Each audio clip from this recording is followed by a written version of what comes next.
Is it possible to meet someone for the first time and fall in love? To experience butterflies? To have your heart skip beats and feel a connection so strong that it feels like destiny? I never really believed in love at first sight, and you might be thinking the same thing too. But what if I told you that it is real? What if I told you that I experienced it? It was the middle of September, and the sun glowed softly through the dusty windows of our old school building. I was sitting in my usual seat by the window, doodling tiny flowers at the corner of my chemistry notebook. Miss Farah, our strict but fair teacher, entered with a girl I had never seen before. "This is Aisha," Ms. Farah announced. "She just transferred from Karachi. Make her feel welcome." She gestured towards the empty seat beside me. My heart skipped a beat as Aisha walked over. She tucked a strand of her silky black hair behind her ear and smiled shyly at me before sitting down. I felt an unfamiliar flutter in my chest. "Hi, I'm Sana," I whispered nervously. She smiled wider.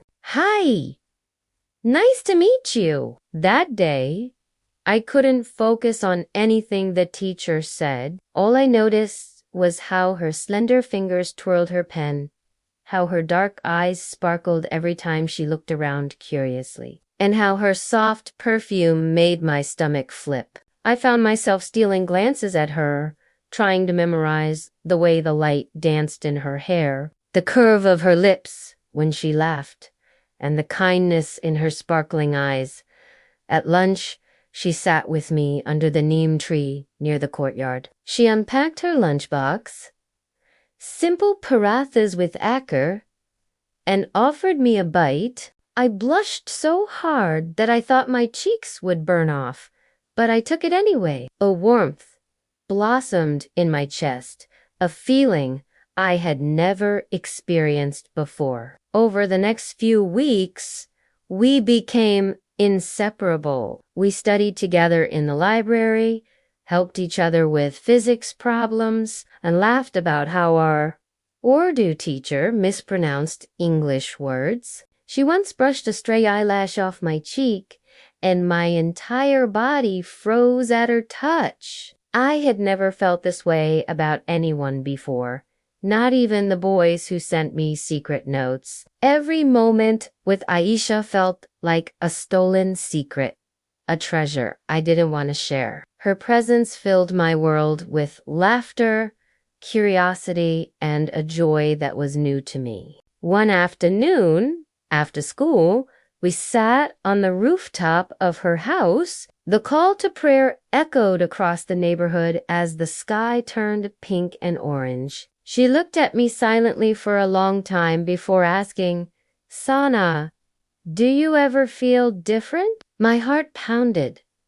I hesitated before whispering, "What do you mean?" She looked away, embarrassed. Like, "You like someone, but you shouldn't." Her voice trembled slightly. My chest tightened. I reached out and held her hand in mine. "I think I know what you mean," I said. She turned back to me, her eyes glistening with tears. "It's you. I like you, Sana. I don't know why, but I can't stop thinking about you." My breath caught in my throat. My vision blurred with tears. I squeezed her hand tighter. "I like you too, Aisha. I've been so scared to say it." We sat there under the pink evening sky, holding hands, too afraid to move, too afraid to let go. I had never felt so happy and so terrified at the same time. But reality hit us hard the next day. Some classmates saw us holding hands behind the sports ground. By lunch, rumors had spread everywhere. Girls whispered as we passed by, and boys laughed and mimicked us. I wanted to hide, but Aisha walked with her head held high. That evening, I called her crying. "Everyone's saying such horrible things about us." I can't take it." She paused, then said softly, "Let them talk, Sana. We know what's in our hearts." But the days grew tougher. Teachers started watching us more strictly. Aisha's parents heard the rumors and forbade her from seeing me. She texted me late at night under her blanket.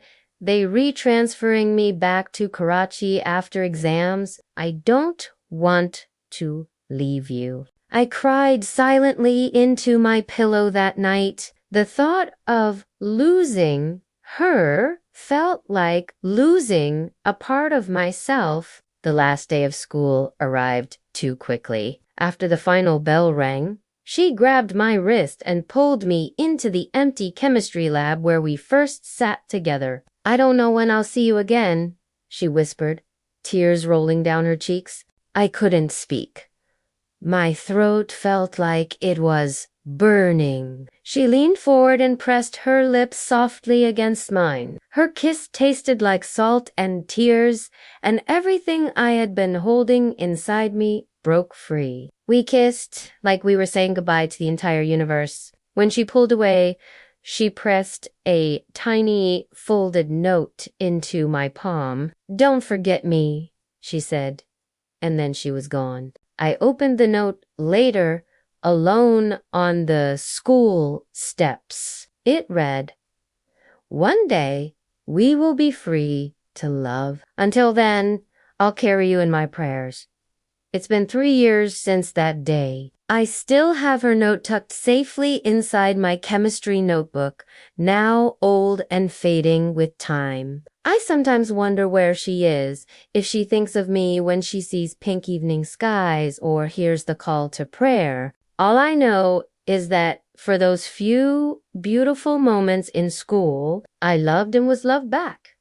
And that's something no gossip, no society, no distance can ever erase from my heart. So, yes, believe me, love at first sight is real. It can happen in a crowded classroom, in a bustling marketplace, or even in the quiet corners of a library. All it takes is one glance, one smile, one touch to make your heart skip a beat and to set your soul on fire.